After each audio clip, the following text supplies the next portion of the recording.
Hi.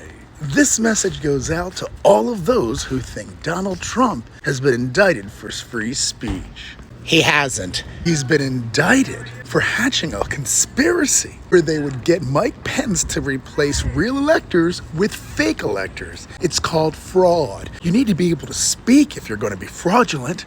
That doesn't mean that speech is protected.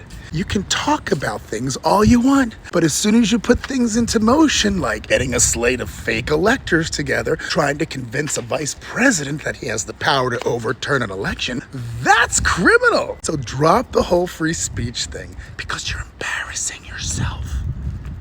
The substitution of bogus panels that were not authorized panels to claim that they had alternative votes, and that was clearly wrong, and the certifications they signed were false, but then pressuring the vice president to use that as a pretext. It really doesn't matter whether it's to delay it or to adopt it or to send it to the House of Representatives. You have to remember, conspiracy crime is completed at the time it's agreed to and the first steps are taken. That's it. That's when the crime is complete.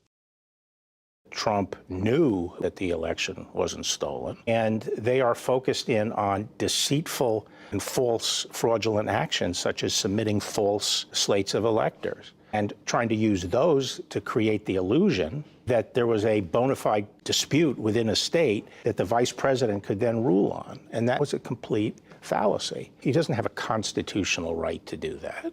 I think it's unfair to say that this is an abuse. The abuse was conducted by Trump. There was very grave wrongdoing here, and I think it's reasonable to say that it falls within the obstruction of a proceeding. That's not weaponization, that's enforcement of the law. The conduct here involved trying to subvert and prevent probably the most important process and proceeding we have in our country, which is the peaceful transfer of power after an election. And what's being alleged here is that he knew that he lost the election. He knew that the claims of stolen election were false, and yet he decided he was going to try to stay in office by subverting that process, by putting out these false panels of electors and presenting them to Congress and trying to push the vice president to make these decisions to suppress the legitimate votes. That was outrageous. And putting aside whether it's criminal or not, I don't see how the Republican Party could nominate someone who's capable of doing something like that.